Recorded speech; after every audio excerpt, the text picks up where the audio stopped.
देश के सभी दलों से फिर अपील करूंगा कि नारी शक्ति वंदन अधिनियम में संशोधन का जरूर समर्थन करें। उनके हाथ में पॉकेट वीटोज हैं, like CEC is a pocket veto, and the chairman of the delimitation commission will also be a pocket veto. Whatever they want will be done. 543 नहीं अब 850 सांसद होंगे। पीएम मोदी के सबसे बड़े धमाके से इंडी गठबंधन में हड़कंप क्यों मच गया? दरअसल प्रधानमंत्री नरेंद्र मोदी ऐसे धमाके करते जा रहे हैं कि पूरे इंडी गठबंधन में खलबली मच गई है। पूरे इंडी गठबंधन के होश उड़े हुए हैं कि प्रधानमंत्री मोदी तो जिस रफ्तार से आगे बढ़ रहे हैं ये रुकने वाले नहीं है। इसकी चर्चा हो रही है क्योंकि आप देखिए कि आज बिहार में बीजेपी के सीएम के नाम का ऐलान हो गया। अब ये नरेंद्र मोदी का ही जलवा है कि पहली बार बिहार में बीजेपी का सीएम होगा, पहली बार होगा बिहार में बीजेपी का सीएम नरेंद्र मोदी ने बनवा दिया। तो साथ ही साथ टारगेट पर आगे बंगाल है क्योंकि वोटिंग बेहद करीब है। पूरा जोर इस बात पर है कि बंगाल में भी पहली बार बीजेपी का सीएम बन जाए। यानी बिहार से बंगाल तक नरेंद्र मोदी बरसों की राजनीति में बड़ा उलटफेर करने में जुटे हुए हैं। बिहार में मिशन अकॉम्प्लिश्ड और आगे बंगाल की बारी है। लेकिन इसी बीच नरेंद्र मोदी का सबसे बड़ा धमाका तो ऐसा था जिसने पूरी इंडी को हिला दिया। जो इंडी वाले ये माहौल बना रहे थे कि पीएम मोदी तो 5 साल भी गठबंधन की सरकार नहीं चला पाएंगे, इनके बस की बात नहीं है गठबंधन की सरकार चला पाना, ये सिर्फ मेजॉरिटी की सरकार चलाते आए हैं। ममता बनर्जी तो यह कह रही थी कि उनके बंगाल जीतते ही अगस्त में मोदी सरकार गिर जाएगी, यहां तक दावा था पिछले दिनों में चुनावी रैली में। इसी बीच पीएम मोदी ने आज इंडी गठबंधन के कैंप में न सिर्फ जबरदस्त खलबली मचा दी बल्कि पीएम मोदी ने 2029 का चुनाव जीतने की 2026 में ही बड़ी तैयारी भी शुरू कर दी। पीएम मोदी आज बैक टू बैक 2 बड़े सियासी धमाके करते हुए हैं। एक तरफ वो देश की राजनीति में सबसे बड़े बदलाव के लिए महिला आरक्षण बिल लेकर आ रहे हैं।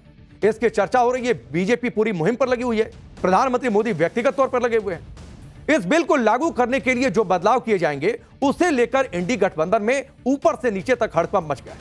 समझ में नहीं आ रहा कि क्या हो रहा है, क्योंकि जो बदलाव नरेंद्र मोदी करने जा रहे हैं उसमें अब लोकसभा में 543 सांसद नहीं होंगे बल्कि इनकी संख्या बढ़ जाएगी और यह संख्या अब हो जाएगी 850 सांसदों की। इससे सोनिया गांधी, ममता बनर्जी से लेकर पूरे इंडी गठबंधन में आग लग गई।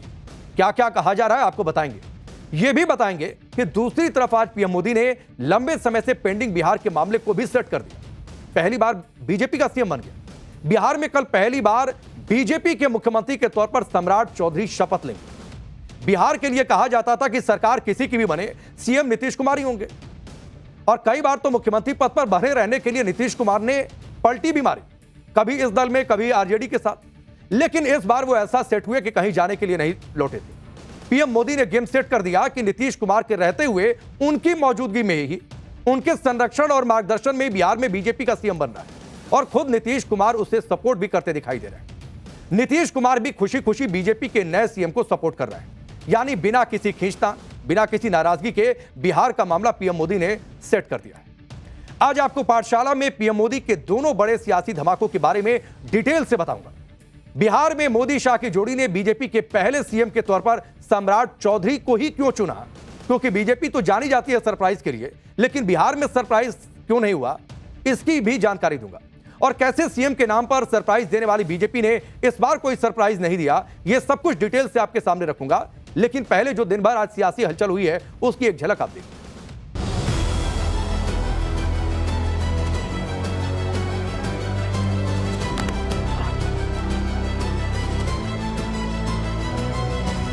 भारतीय जनता पार्टी के विधानमंडल दल के नेता श्री सम्राट चौधरी का नाम प्रस्ताव है। आदरणीय विजय कुमार सिन्हा जी ने आदरणीय श्री सम्राट चौधरी जी का नाम प्रस्तावित किया।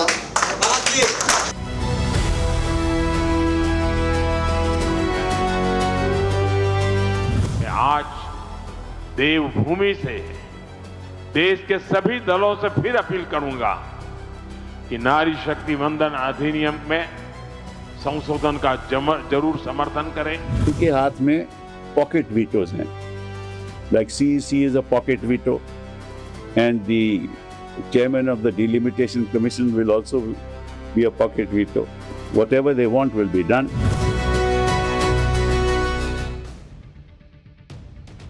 बीजेपी के कार्यकर्ता अक्सर नारे लगाते हैं कि मोदी है तो मुमकिन है। अब वो कह रहे कि देखो बिहार में भी मुमकिन हो गया। बिहार में पीएम मोदी ने गेम सेट कर दिया। बंगाल में भी वो जोर लगा रहे हैं। बिहार और बंगाल में क्या हो रहा है, सम्राट चौधरी को ही नया सीएम क्यों बनाया गया, नीतीश कुमार के इस्तीफे के बाद उनके बेटे के डिप्टी सीएम बनने की चर्चा थी, उसका क्या हो गया, ये सब आपको बताऊं। लेकिन पहले बात उस खबर की जिसने पूरे देश के सियासी इकोसिस्टम में करंट दौड़ा दिया है। इंडी गठबंधन में खलबली मच गई है। दरअसल 16 अप्रैल से संसद का विशेष सत्र बुलाया गया है 3 दिनों के लिए। यह सत्र महिला आरक्षण बिल के संशोधित वर्जन को पास करने के लिए बुलाया गया है, ताकि 2029 में जब लोकसभा चुनाव होंगे तो उसमें महिलाओं को 33% आरक्षण मिल सके और यह सुनिश्चित हो सके कि महिलाओं की भागीदारी बढ़े। इसके लिए संविधान में जो भी जरूरी बदलाव करने हैं, जो बिल पास होने हैं, संसद में जो भी चर्चा होनी है, उसके लिए यह विशेष सत्र है। इस विशेष सत्र को लेकर आज सरकार की तरफ से बताया गया कि इस सत्र में 3 बिल पेश होंगे। अब वो 3 बिल कौन से हैं, उनके नाम आप जान लीजिए। पहला बिल है union territory law amendment bill 2026, दूसरे बिल का नाम होगा डिलिमिटेशन बिल 2026 और तीसरे बिल का नाम होगा कॉन्स्टिट्यूशन अमेंडमेंट बिल 2026। ये 3 बिलों के नाम है जो सरकार लेकर आएगी और इन बिल के जरिए सरकार लोकसभा और विधानसभा सीटों की संख्या बढ़ाई जाएगी ताकि 33% महिला आरक्षण को लागू किया जा सके। इसके लिए लोकसभा में जो फिलहाल 543 सीटें हैं, इनकी संख्या बढ़ाकर इन्हें 850 किया जाएगा। 850 लोकसभा सीटों में से 815 सीटें राज्यों से होंगी। बाकी जो 35 की सीटें बचती हैं, ये 35 सीटें यूनियन टेरिटरी से होंगी। यानी लोकसभा में कुल 307 सीटों का सीधे इजाफा हो जाएगा। 850 सीटों में ही महिलाओं को 33% आरक्षण दिया जाएगा। यानी 33% जो संख्या है वो महिला सांसदों की होगी। यानी करीब 280 सीटें महिलाओं के लिए आरक्षित रहेंगी। ऐसा कहा जा रहा है कि महिला आरक्षण 15 साल तक लागू रहेगा। इसमें SC ST की महिलाओं के लिए अलग से सीटें आरक्षित की जाएंगी। ये आरक्षित सीटें अलग अलग क्षेत्रों में रोटेशन के आधार पर तय की जाएंगी। अब सवाल यह है कि ये जो 307 सीटें बढ़ रही हैं, ये किस तरीके से बढ़ेंगी, किन राज्यों में कितनी सीटें बढ़ेंगी, सीटों के बढ़ने का आधार क्या होगा, फॉर्मूला क्या होगा? तो इसका एक शब्द में जवाब है डिलिमिटेशन, जिसे आप परिसीमन के नाम से भी जानते हैं। दरअसल ये वो प्रक्रिया है जिसमें जनसंख्या बढ़ने के आधार पर निर्वाचन क्षेत्र की सीमाओं को फिर से तय किया जाता है। इसी प्रक्रिया को परिसीमन का नाम दिया जाता है। अब इसी प्रक्रिया को लेकर इंडी गठबंधन ने हल्ला काट दिया है, गदर मचा दिया है। इंडी गठबंधन के नेता क्या कह रहे हैं, विपक्ष की क्या आपत्ति है, यह बताऊं उससे पहले आपको यह बता देता हूं कि संसद में दरअसल क्या होगा। संसद में जो 3 बिल लाए जा रहे हैं, जिसके नाम मैंने बताया आपको थोड़ी देर पहले, उसमें से एक परिसीमन आयोग के गठन से जुड़ा हुआ है। परिसीमन यानी डिलिमिटेशन आयोग के अध्यक्ष सुप्रीम कोर्ट के जज होते हैं। इसमें चुनाव आयोग के भी सदस्य होते हैं। परिसीमन आयोग नए चुनावी क्षेत्र तय कर सकेगा, यह उसका अधिकार क्षेत्र है। और यह भी कहा जा रहा है कि जनसंख्या के जो डेटा उपलब्ध है उसी के आधार पर परिसीमन होगा, यानी पिछली वाली जनसंख्या के आधार पर। लेकिन इस डिलिमिटेशन की प्रक्रिया पर इंडी गठबंधन ने पेच फंसा दिया है। इंडी गठबंधन की अलग अलग पार्टियां इसका विरोध करने में जुट गई। विपक्षी दल क्या कह रहे हैं, नेता क्या कह रहे हैं, यह आपको बताऊंगा। लेकिन पहले पीएम मोदी को सुनिए कि उन्होंने सभी दलों से महिला आरक्षण से जुड़े बिल का समर्थन करने की अपील करते हुए क्या कहा। जो भी चुनाव आते रहेंगे 2029 से ही ये लागू हो जाना चाहिए। ये देश की भावना है, ये देश की हर बहन बेटी की इच्छा है। मैं आज देवभूमि से देश के सभी दलों से फिर अपील करूंगा कि नारी शक्ति वंदन अधिनियम में संशोधन का जरूर समर्थन करें। प्रधानमंत्री मोदी लगातार बयान दे रहे हैं, पत्र लिख रहे हैं, सभी विरोधी पार्टियों से वे अपील कर रहे हैं कि समर्थन करें। महिला आरक्षण बिल को लागू करने के लिए राज्यों में लोकसभा की सीटें बढ़ाकर 815 करने का प्रस्ताव। इसे लेकर इंडी गठबंधन के नेता यह दावा कर रहे हैं कि मोदी सरकार हर राज्यों में जो फॉर्मूला अपना रही है वो ये कि 50% सीटें बढ़ जाएंगी।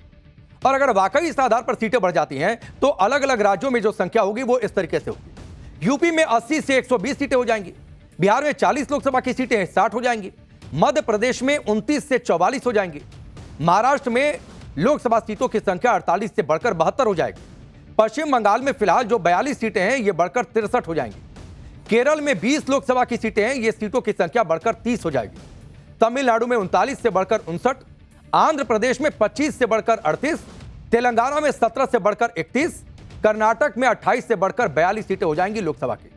यानी इस तरह इस हिसाब से राज्य में बराबर सीटें बढ़ेंगी और ये सीटें बढ़ेंगी 2011 में हुई सेंसस के आधार पर, यानी 2011 जनगणना के डेटा के आधार पर। लेकिन इंडी गठबंधन को इस फॉर्मूले में भी झोल दिखाई दे रहा है। वो कह रहे हैं दरअसल सारी समस्या यहीं पर है। जैसे राज्यसभा सांसद कपिल सिब्बल को ले लीजिए, वो ये कह रहे हैं कि तमिलनाडु और यूपी में अगर सीटें बढ़ाई जाएंगी तो बीजेपी को ज्यादा फायदा होगा। अब सुनिए कपिल सिब्बल क्या तर्क दे रहे हैं, पहले उनके बयान को आप सुनिए। इस समय तमिलनाडु में 39 सीट्स हैं, 39 सीट हैं, और उत्तर प्रदेश में 80। तो अगर आप 50% बढ़ाओगे तो 80 से 120 हो जाएंगी, और तमिलनाडु की 39 से हो जाएंगी 59। तो पहले जो अंतर था वो केवल था 41 सीटों का, अब अंतर हो जाएगा 61 सीटों का। तो हर प्रदेश में अगर ये आंकड़े रखोगे तो नॉर्थ इंडिया में अंतर बढ़ाएगा सीटों का। हाँ, और इसलिए फायदा इनको होगा, राजनीतिक फायदा होगा। फिर आगे क्या करने क्या रहे हैं, जब इनको इस बात का फायदा होगा तो डीलिमिटेशन में ये भी तय करेंगे कि कौन सी कंस्टिट्यूएंसी में क्या बाउंड्री होनी चाहिए। यही डीलिमिटेशन की एक्सरसाइज होगी, वो भी इनके हाथ में है, बिकॉज इनके हाथ में पॉकेट वीटोज हैं। Like CEC is a pocket veto, and the chairman of the delimitation commission will also be a pocket veto. जो चाहेगा, right, whatever they want will be done. तो कपिल सिब्बल को आपने सुना, बड़े वकील हैं और तर्क ये दे रहे हैं कि नॉर्थ इंडिया में तो बीजेपी मजबूत है, नॉर्थ में सीटें बढ़ने से बीजेपी को फायदा होगा। लेकिन अगर यही तर्क आप देखिए तो साउथ के कई राज्यों में इंडी गठबंधन भी मजबूत है। तो फिर सवाल तो है कि भाई वहां भी सीट बढ़ रही है तो वहां भी इंडी गठबंधन को फायदा होगा। और दूसरी बड़ी बात है कि क्या कपिल सिब्बल यही मानकर चल रहे हैं कि नॉर्थ इंडिया में अब इंडी गठबंधन की कभी वापसी नहीं होगी और हमेशा पूरा इंडी गठबंधन नॉर्थ इंडिया में हमेशा कमजोर रहेगा, हमेशा बीजेपी का ही दबदबा बना रहेगा? क्या कपिल सिब्बल यह मानकर चल रहे हैं? हालांकि क्या हर राज्य में 50% सीटें ही बढ़ेंगी, इसको लेकर आधिकारिक तौर पर सरकार की तरफ से कुछ नहीं किया गया, कोई जानकारी नहीं है। यह दावा है सिर्फ, और यह दावा इंडी गठबंधन का है। कपिल सिब्बल यह दावा कर रहे हैं।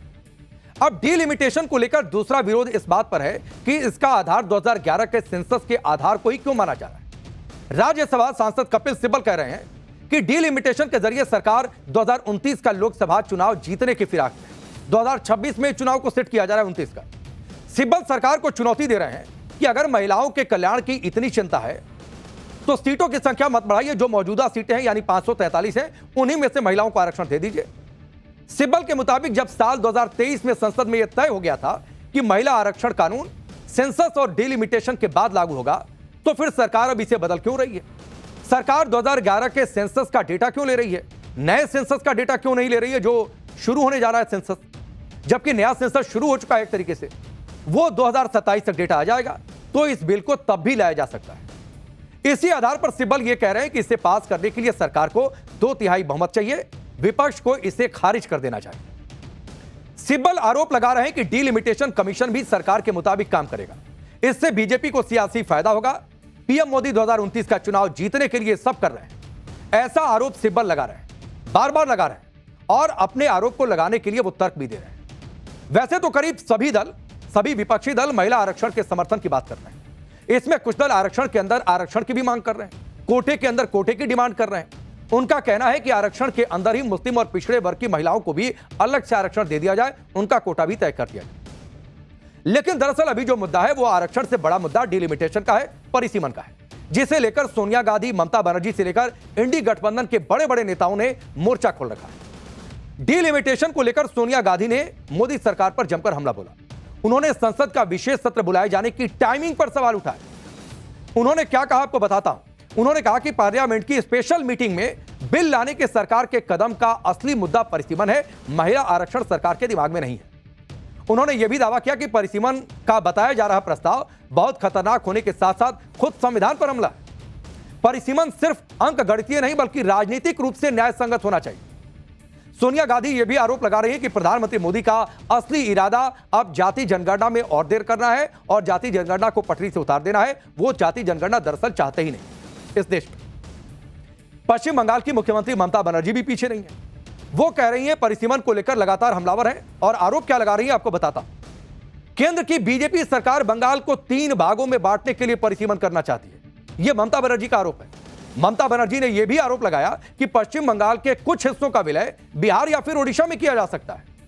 अगर परिसीमन होगा तो उन क्षेत्रों में रहने वाले बंगाली लोगों को परेशानियों का सामना करना पड़ेगा। अब कोई ममता बनर्जी से जाकर पूछे कि ये राज्यों की भौगोलिक सीमा बांटने का कोई बिल सरकार लेकर नहीं आ रही है कि राज्यों की सीमाएं बढ़ जाएंगी, राज्यों की सीमाओं के अंदर ही ये बदलाव होगा। यानी एक लाइन में आप समझिए कि सोनिया गांधी से लेकर ममता बनर्जी तक इंडी गठबंधन की पूरी राजनीति में हड़कंप मचा है। उधर परिसीमन को लेकर सबसे ज्यादा विरोध साउथ इंडिया की सियासत में हो रहा है, क्योंकि साउथ के नेताओं का तर्क यह है कि उन्होंने अपने यहां जनसंख्या को नियंत्रित कर रखा है, ज्यादा बढ़ने नहीं दिया है। अब जनसंख्या कम तो सीटें कम, लिहाजा उन्हें सियासी तौर पर नुकसान होगा, केंद्र में उनकी ताकत घटेगी।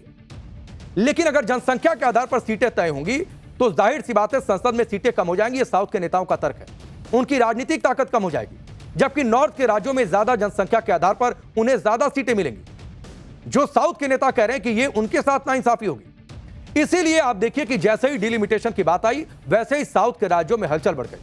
तमिलनाडु के मुख्यमंत्री एम के स्टालिन ने डिलिमिटेशन को लेकर केंद्र सरकार को चेतावनी भी दे दी। उन्होंने कहा कि अगर तमिलनाडु के हितों को नुकसान पहुंचा या दक्षिण के राज्यों पर इसका असंतुलित असर पड़ा और नुकसान हुआ तो इसका बड़ा आंदोलन करेंगे। उन्होंने एक तरीके से धमकी भी दे दी। अगर परिसीमन से तमिलनाडु के मुकाबले उत्तरी राज्यों का राजनीतिक प्रभाव असंतुलित रूप से बढ़ता है तो विरोध प्रदर्शन शुरू किए जाएंगे। अगर आप इसे धमकी समझे तो वो ये भी कह रहे हैं कि हमें कोई फर्क नहीं पड़ता है, लेकिन हमारा तेवर यही है, हमारा मूड यही है। यह तमिलनाडु की ओर से जारी की गई एक चेतावनी है। भारत एक बार फिर से 1950-60 के दशक की डीएमके की भावना का गवाह बनेगा, वो आगे भी कह रहे हैं। और वो ये भी कह रहे हैं कि इसे धमकी समझने की भूल आप मत करिए। परिसीमन को जल्दबाजी में लागू करने की यह कोशिश बीजेपी सरकार द्वारा लोकतंत्र पर किया गया एक खुला हमला है, यह स्टालिन जोर देकर कह रहे हैं। वो ये भी कह रहे हैं कि यह राज्यों के अधिकारों पर सीधा अटैक है। हमें तो यह भी नहीं पता कि परिसीमन प्रक्रिया किस तरह से पूरी की जाएगी। तो फिर सवाल है कि पहले पता हो जाने दीजिए, पहले संसद में बिल आ जाने दीजिए, फिर पॉइंट वाइज विरोध किया जा सकता है। इसी तरह तेलंगाना में कांग्रेस सरकार के सीएम रेवंत रेड्डी ने डिलिमिटेशन के खिलाफ मोर्चा खोल दिया। डिलिमिटेशन को लेकर तेलंगाना के सीएम ने कहा कि अगर साउथ के राज्यों में पर्याप्त सीटें नहीं बढ़ती हैं तो महिलाएं और SC/ST का जो समुदाय है उनके साथ अन्याय होगा। रेवंत रेड्डी ने कहा कि साउथ के राज्यों की कीमत पर गुजरात और यूपी में सीटें बढ़ा दी जाएंगी। रेवंत रेड्डी ने यह भी कहा कि केरल में 20 से सीट बढ़कर 30 हो जाएगी, जबकि यूपी में 80 से 120 हो जाएगी। रेवंत रेड्डी कह रहे हैं कि डिलिमिटेशन का हाइब्रिड मॉडल होना चाहिए, जिसमें 50% सीटें सीधे सीधे बढ़ाएं और बाकी 50% सीटें राज्यों की जीडीपी के आधार पर बढ़ाई जाए। अब तो सवाल आगे बहुत सारे हैं, लेकिन इंडी गठबंधन का यह विरोध बता रहा है कि महिला आरक्षण को लेकर डिलिमिटेशन के मुद्दे पर पेच फंसेगा, इस पर हंगामा होगा, यह तय। हालांकि पीएम मोदी लगातार विपक्ष से अपील कर रहे हैं कि वो महिला आरक्षण बिल को जल्द से जल्द लागू करने में साथ दें। सूत्रों से यह भी खबर है कि बिल के समर्थन में संसद में पीएम मोदी अपनी बात रखेंगे। 16 अप्रैल को जब सेशन शुरू होगा तो पीएम मोदी लोकसभा में अपनी बातचीत रखेंगे, अपना वक्तव्य रखेंगे। गृह मंत्री अमित शाह महिला आरक्षण संशोधन बिलों पर चर्चा का जवाब देंगे। लेकिन यहां पर एक बात और है, और वो बात यह है कि कह रहे हैं कि संख्या, आनुपातिक संख्या घट जाएगी, तो अभी भी जो रेशियो है उसी रेशियो के आधार पर संख्या बढ़ेगी, तो वो फर्क उतना ही रहेगा। जीरो हमने इन्वेंट किया, हमने बताया दुनिया को, जहां योग है वहां रोग नहीं। सबसे पुरानी सभ्यता है हमारी। गुलामी से तो और देश भी लड़े भाई, पर आजादी के लिए अहिंसा का रास्ता बस हमारा था। अपने पसीने से जमीन सींचता किसान और घर में घुसकर मारने वाले जवान, बस इसी मिट्टी ने जने। इसके हाथ ने जब थामा जज्बा तो इतिहास रचे। कदम बढ़ाए तो चांद का वो हिस्सा चूमा भाई, जहां कोई कभी नहीं पहुंचा। आज पूरी दुनिया में शान से लहरा रहा है तिरंगा, और इसके पीछे है गर्व से भरी अनगिनत कहानियां जो लिखी जा चुकी हैं और लिखी जा रही हैं, जिन्हें मैं सुनाऊंगा राष्ट्रगर्व रोज शाम 6:25 पर।